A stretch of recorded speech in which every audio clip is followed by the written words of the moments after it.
Mark எழுதின சுவிசேஷம் அதிகாரம் 1. தேவனுடைய குமாரனாகிய இயேசு கிறிஸ்துவனுடைய சுவிசேஷத்தின் ஆரம்பம். இதோ, நான் என் தூதனை உமக்கு முன்பாக அனுப்புகிறேன்.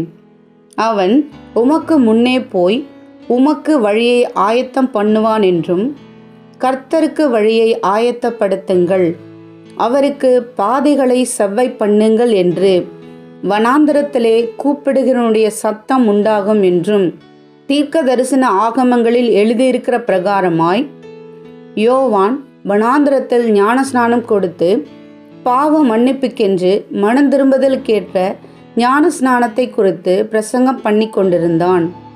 அப்பொழுது யூதேயா தேசத்தார் அனைவரும் எருசலேம் நகரத்தார் யாவரும் அவனிடத்திற்கு போய் தங்கள் பாவங்களை அறிக்கையிட்டு யோர்தான் நதியில் அவனால் ஞானஸ்நானம் பெற்றார்கள்.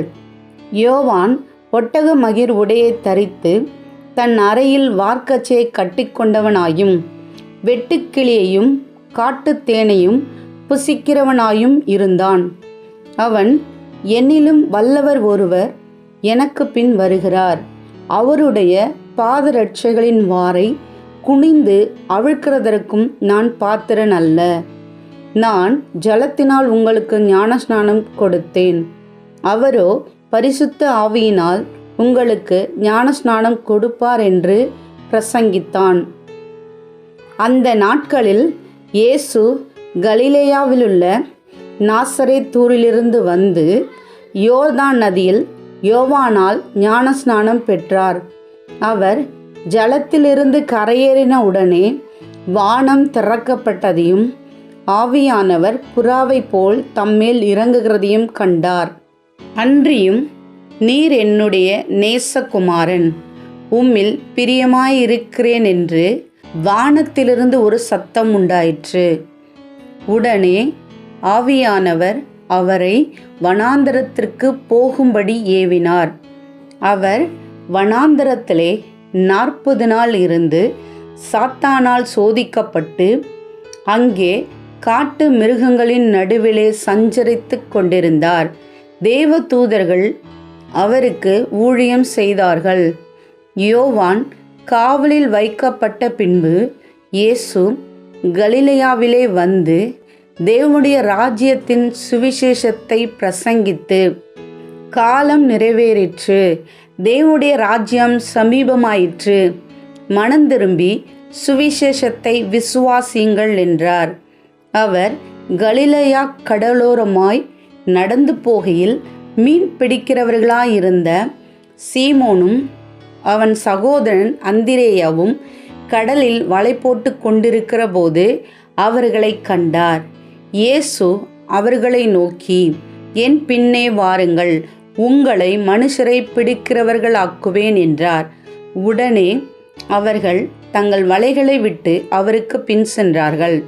அவர் அவ்விடம் விட்டு சற்று அப்புறம் போனபோது செபதேயுவின் குமாரன் யாக்கோபும் அவன் சகோதரன் யோவானும் படவிலே வலைகளை பழுது பார்த்து கொண்டிருக்கிறதை கண்டு உடனே அவர்களையும் அழைத்தார். அப்பொழுது அவர்கள் தங்கள் தகப்பனாகிய செபதேயுவை கூலி ஆட்களோடு படவிலே விட்டு அவருக்கு பின் சென்றார்கள். பின்பு கப்பர்நகூமுக்கு போனார்கள். உடனே அவர் ஓய்வு நாளில் ஜெப ஆலயத்திலே பிரவேசித்து போதகம் பண்ணினார்.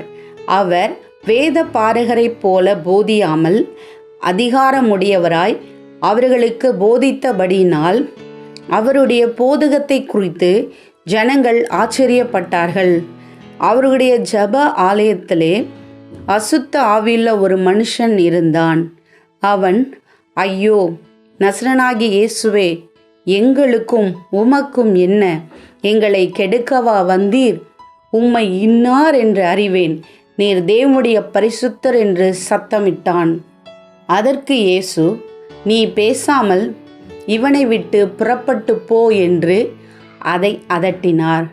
உடனே அந்த அசுத்தாவி அவனை அலைக்கழித்து மிகுந்த சத்தமிட்டு அவனை விட்டு போய்விட்டது. எல்லாரும் ஆச்சரியப்பட்டு, இது என்ன? இந்த புதிய உபதேசம் எப்படிப்பட்டது? இவர் அதிகாரத்தோடே அசுத்த ஆவிகளுக்கும் கட்டளையிடுகிறார், அவைகள் இவருக்கு கீழ்ப்படுகிறதே என்று தங்களுக்குள்ளே ஒருவரோடொருவர் சொல்லிக் கொண்டார்கள். அது முதல் அவருடைய கீர்த்தி கலிலேயா நாடெங்கும் பிரசித்தமாயிற்று. உடனே அவர்கள் ஜெப ஆலயத்தை விட்டு புறப்பட்டு யாக்கோபோடும் யோவானோடும் கூட சீமோன், அந்திரேயா என்பவர்களுடைய வீட்டில் பிரவேசித்தார்கள். அங்கே சீமோனுடைய மாமி ஜுரமாய் கிடந்தாள். உடனே அவர்கள் அவளை குறித்து அவருக்கு சொன்னார்கள். அவர் கிட்ட போய் அவள் கையை பிடித்து அவளை தூக்கிவிட்டார். உடனே ஜுரம் அவளை விட்டு நீங்கிற்று. அப்பொழுது அவள் அவர்களுக்கு பணிவிடை செய்தாள். சாயங்காலமாகி சூரியன் அஸ்தமித்த போது சகல பிணியாளிகளையும் பிசாசு பிடித்தவர்களையும் அவரிடத்தில் கொண்டு வந்தார்கள். பட்டணத்தார் எல்லாரும் வீட்டு வாசலுக்கு முன்பாக கூடி வந்தார்கள். பலவிதமான வியாதிகளினால் உபத்திரவப்பட்டிருந்த அநேகரை அவர் சொஸ்தமாக்கி அநேகம் பிசாசுகளையும் துரத்திவிட்டார்.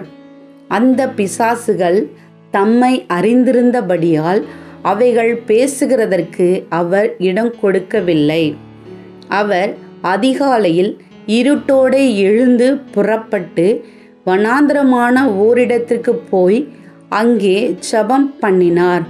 சீமோனும் அவனோடே இருந்தவர்களும் அவரை பின்தொடர்ந்து போய் அவரை கண்டபோது, உம்மை எல்லாரும் தேடுகிறார்கள் என்று சொன்னார்கள்.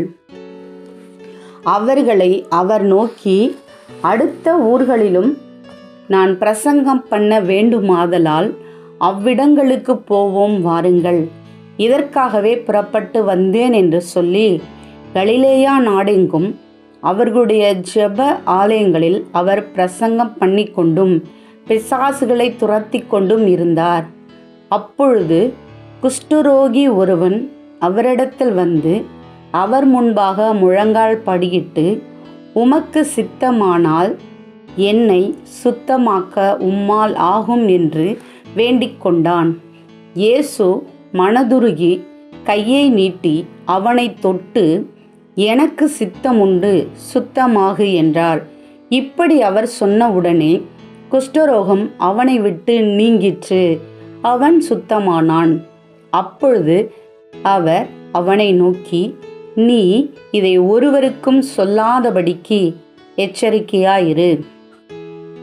ஆயினும் நீ போய் ஆசாரியனுக்கு உன்னை காண்பித்து, நீ சுத்தமானது நிமித்தம் மோசே கட்டளையிட்டிருந்தவைகளை அவர்களுக்கு சாட்சியாக செலுத்து என்று கண்டிப்பாய் சொல்லி உடனே அவனை அனுப்பிவிட்டார்.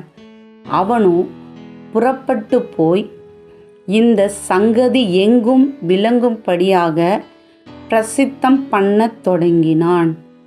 அதனால் அவர் வெளியரங்கமாய் பட்டணத்தில் பிரவேசிக்க கூடாமல் வெளியே வனாந்திரமான இடங்களில் தங்கியிருந்தார். எத்திசையிலுமிருந்து ஜனங்கள் அவரிடத்திற்கு வந்தார்கள்.